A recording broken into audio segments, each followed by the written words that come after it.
Donc l'eau doit être à 4-5 degrés, je pense.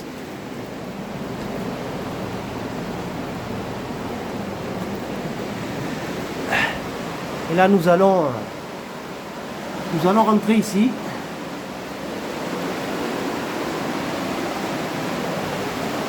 Faut pas avoir peur, faut pas avoir froid. Voilà, donc elle est froide. Elle est froide, elle est froide. Oh. Elle est glaciale. Ah ouais.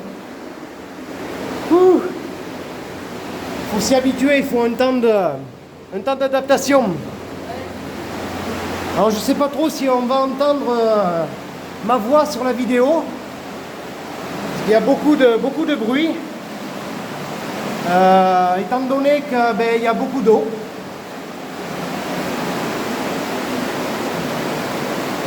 Donc j'en ai pour compte maximum 30 minutes. Hein. Dans 30 minutes, je suis ressorti. Donc, voilà. C'est gelé quoi.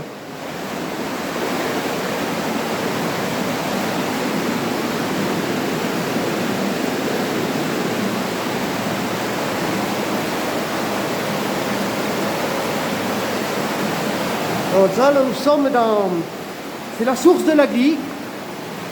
Alors je ne sais pas si vous m'entendez avec le boucan que ça fait.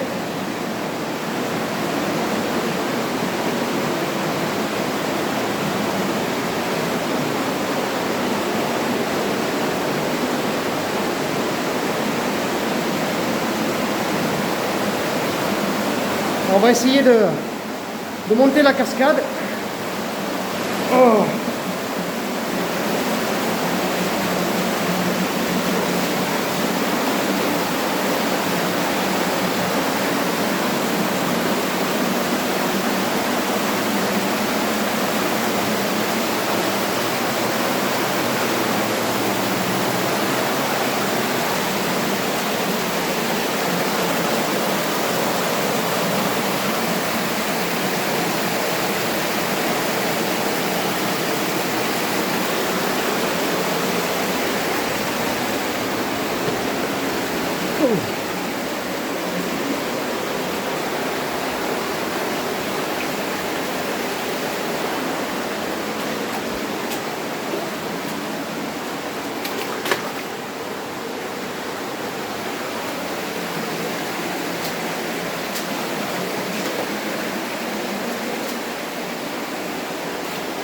Ouf, que c'est froid.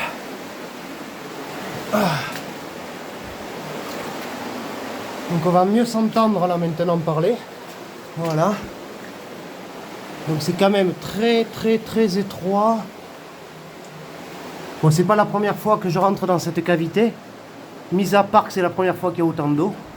Parce qu'on a eu pas mal de pluie cet hiver, comme je le disais tout à l'heure. Ce qui a été super parce que voilà, donc là vous voyez, on est carrément dans la nappe phréatique. Et donc cette nappe, enfin, cette sortie d'eau, cette source de la Glie était littéralement et complètement sèche depuis des années.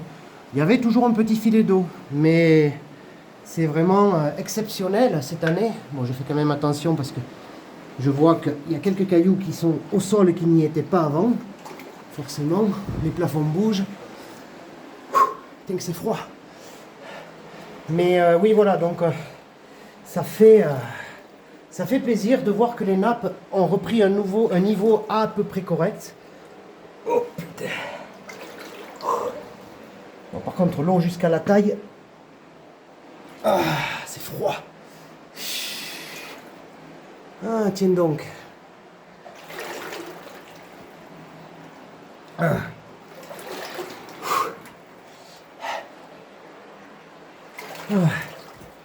Alors là, il y a le seul petit souci, c'est que d'habitude, quand c'est sec, on peut passer là. Et on rampe jusque là-bas au fond. Pour rattraper après un autre endroit. Oh putain, j'ai les fesses mouillées. Sauf que là, là, je vais pas pouvoir passer. Il y a beaucoup trop d'eau. Et je peux pas passer en filmant avec mon matériel. C'est pas possible. Donc, malheureusement, on va s'arrêter là. On va pas prendre trop de risques non plus. Mais voilà, donc vous êtes... Vous voyez la source de la Glie. Donc on peut passer là-bas, hein, quand on fait... c'est une étroiture, hein, donc il faut s'enfiler là-dedans, il faut ramper dans l'eau, donc dans l'eau jusqu'au cou, pour pouvoir atteindre l'autre niveau là-bas, remonter sur une roche pour redescendre après sur un autre niveau. Et voilà, donc c'est accessible sur 300-400 mètres. Et après, personnellement, je ne suis pas allé plus loin. Hein. Spéléo-plongeurs, ils sont déjà allés certainement. D'autres spéléos chevronnés ont dû essayer d'aller beaucoup plus loin. Alors, on n'a aucune vidéo sur cette cavité sur Internet, à part celle que j'ai fait. Peut-être parce que personne n'y est allé. Moi, des spéléos de l'Aude et du Languedoc-Roussillon, je connais personne qui soit allé plus loin que là-bas, moi où je suis allé déjà. Donc voilà. Ah, elle est gelée la flotte. J'ai les pieds glacés. Je sens plus mes orteils. Donc voilà. Alors c'est un canyon à l'intérieur. Hein. C'est une rivière souterraine. Hein. Donc c'est fabuleux quand même de pouvoir rentrer dans une rivière souterraine. Comme ça. Et comme je vous le disais, voilà, c'est froid. Alors cette eau, elle est pure, pas polluée, filtrée par la roche. C'est fabuleux. Alors à savoir que quand il y a des inondations, ça monte très haut là-haut. Et on rentre jamais dans une grotte comme celle-ci quand il pleut, quand il a plu, ou quand il va pleuvoir, ou quand il y a des gros orages d'été par exemple. On peut se retrouver très rapidement coincé et on peut se noyer très facilement là-dedans.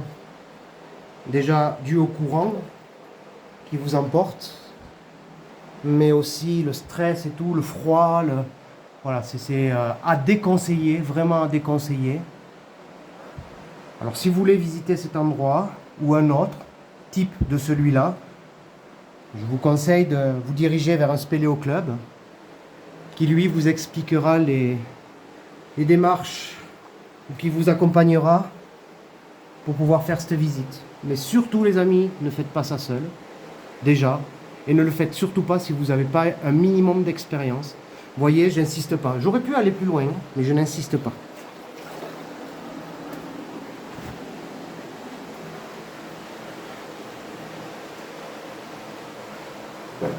Oh, c'est froid.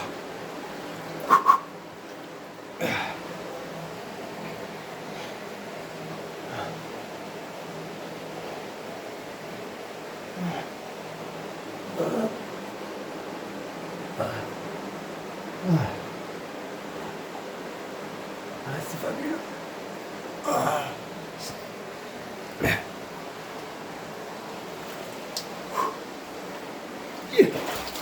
Oh, putain.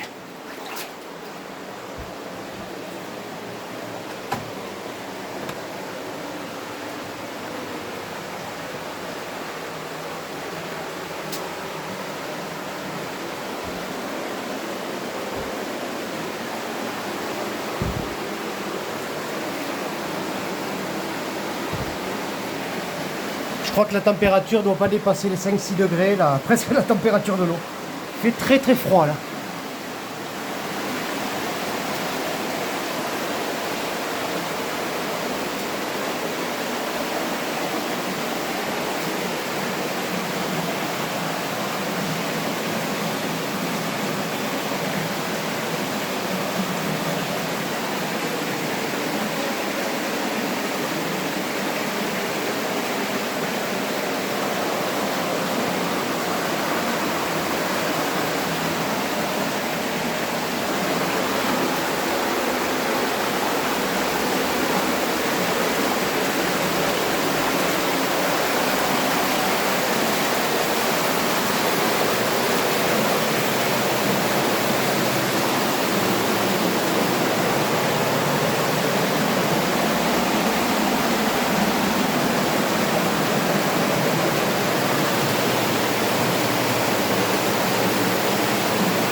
Ah, il faut que je me jette à l'eau maintenant.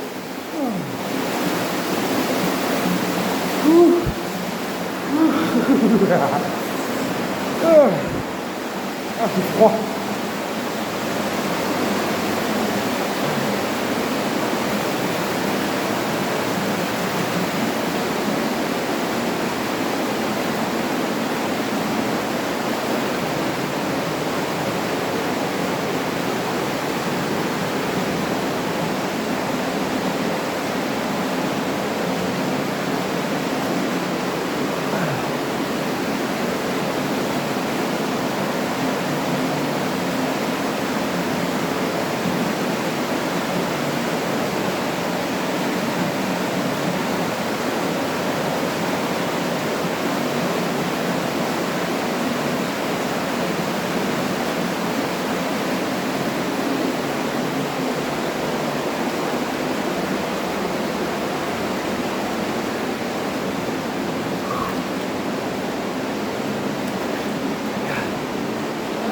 Ouais, elle est glacée. C'est un frigo le machin. Mais je peux pas aller bien loin. Ouais. Bah disons qu'il y a trop d'eau. Il faudrait que je plonge. Il faudrait que je plonge dans l'eau et c'est pas possible. Ah. Tiens-moi ça, s'il te plaît. Si tu peux me refilmer.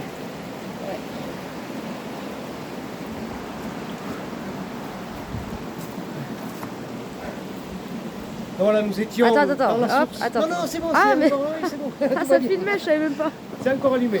Donc, nous étions dans la source de la Glie, sur le territoire de Camps-sur-la-Glie. Comme je vous disais à l'intérieur, je ne sais pas si vous l'avez entendu, mais évitez de faire ce que je fais. Essayez d'abord de contacter un spéléo club pour être initié, pour qu'il puisse venir avec vous. Et c'est relativement dangereux. Ne faites pas ce que j'ai fait quand il y a un risque d'orage ou quand il pleut ou quand il a plu. Ça peut être dangereux, il peut y avoir une montée subite de l'eau. Même quand le temps est beau comme ici, il peut y avoir un barrage qui s'est créé dans la cavité, qui relâche à tout moment un affluent d'eau et qui peut vous emporter. À ce moment-là, vous êtes foutu. Donc c'est des endroits où je vous conseille, une deuxième fois ou même une troisième fois, faites-le avec des gens qui sont habitués ou rentrez dans un spéléo club. Merci.